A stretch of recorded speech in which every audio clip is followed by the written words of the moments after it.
Hi guys, I'm Kim and welcome back to my channel.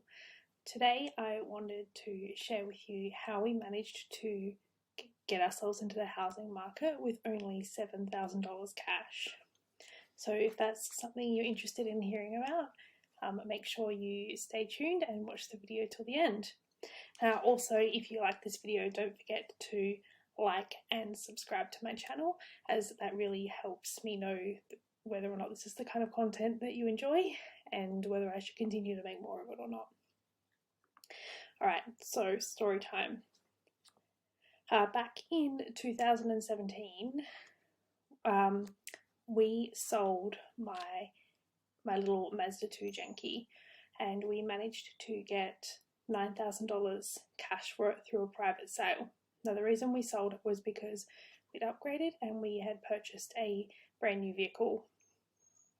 The reason we didn't trade it in is because we thought that we would get a better price if we sold it privately, which was the case. Car Yard only offered us $4,000 and we got $9,000, so certainly not complaining at all about that.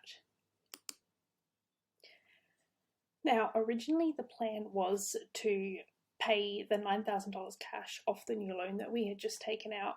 However, we decided to do a little bit of research and looking into the possibility of where we stood when it came to buying or building our very first home. We had spoken to some friends who had told us that they were able to get into the housing market with a really low deposit, and it was worth looking around and doing some research. So that's what we did. Now, this is what we found out. So I'm going to look down because I have notes on my phone. So I found out that we were eligible for one of the government grants that were available to us at that time. So it's probably in your best interest to actually have a look around and see what's on offer. The builder that we actually chose to go through was at that point in time offering a $10,000 cash bonus towards first homeowners as well, which was really, really good. So if you can't tell by now, we went down the building path, not the buying established path. We also found out if we financed through a certain government-owned financial institution, which specialised 100% in home loans for the specific state or region that we were living in, that we were eligible for a lower deposit loan. So we didn't have to come up with that full 20% to actually get our foot in the door to get into the market.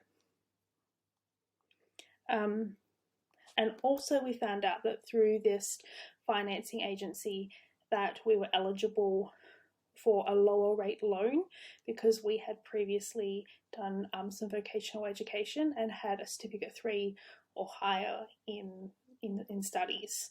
So once again, that was just another little tick in the box that helped us get that little bit further down the track to achieve the goal of becoming homeowners. We also found out that when you are building a home, you only have to pay stamp duty on the actual land. So this worked out really well because the land portion of the whole build was a lot less than the total build cost. So that was another thumbs up for us and another area that we were able to save some money. Even though when you build a house, it means you have to wait, quite a bit longer to actually get in to the place. I think it's all worth it in the long run, and we were lucky enough that we knew we had 15 to 18 months before we had to get out of the rental that we were in. So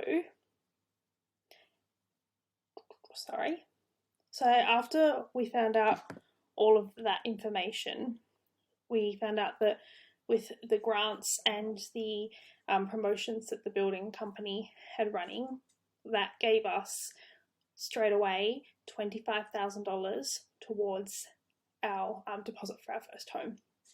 which is huge. Like, that would have taken us so long to save otherwise.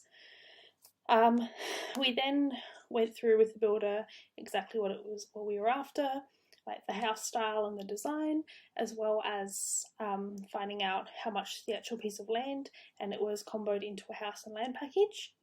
And then the broker that we went through did some figures for us, and with the lower fee loan that we were able to secure, it meant that we only had to come up with $7,000 cash to actually make this dream a reality. So the total deposit cost for our house was $32,000. So $15,000 from a government payment that was eligible at that time, and $10,000 from the builder, plus the $7,000 that we had in cash savings. Well, savings, it wasn't really savings, it came from the sale of the car. And that is how we came up with the deposit to get started. So this all worked out really, really well for us, and we couldn't believe, after thinking all this time that we were never going to become homeowners, that this was even going to be a reality and possible for us. So when it came to actually paying that money, we didn't pay the whole $7,000 all at once. It came in stages. So the first stage was paid when we signed the contract with the building company, and we had to make a payment of $1,000, and this was to secure the land. The next part of the payment came when we had the plans drawn up for the drafting of the house and the actual plans and any adjustments that we had, and I think that was about another $500. The next part came when we actually were doing the selection side of it, for actually picking all the features and stuff that we wanted in our house, and that was another $1,000 to secure like the administration side of getting the ball rolling to build the house. And then the final $4,500 was paid, I think it was maybe like 4 or 5 months down the track, and that was actually when we released, we sent the money to the conveyancer, and that was to release the titles to us and transfer it over so the land was ours and we could actually start building on it. So all this happened over, I'm going to say, from signing the contract in June 2017 to actually having the titles released to our name was in, I'm going to say, January 2018. And then they actually started the build in March 2018, and we had the keys in our hot little hands by July 2018. So it was a 12-month process. In the end, it was actually quite quicker than we expected, and we were really, really happy with the outcome. Now, I just want to put a little disclaimer in here and let you know that this is just our journey, my personal experience. If you're in a similar situation, make sure that you seek out a broker, your own financial advisor, or like a professional when it comes to finance, as I am not a financial advisor and cannot actually give you information on what grants we were eligible for, who we financed through, or any of the products or services that we used. This is me just saying, do your research. It is definitely worth it, and you can definitely make things happen a lot quicker than you realize if you just look into it and ask some questions. So that's it, guys. That's how we got into our first house with only $7,000 spent. If you enjoyed this video, make sure you give it a thumbs up, and don't forget to hit that subscribe button and ring that little bell so you get notified of my videos in the future and you don't have to worry about missing them. Until then, thanks for watching, and leave a comment in the box below if you have any questions and I'll answer what I can. Thanks. Bye, guys.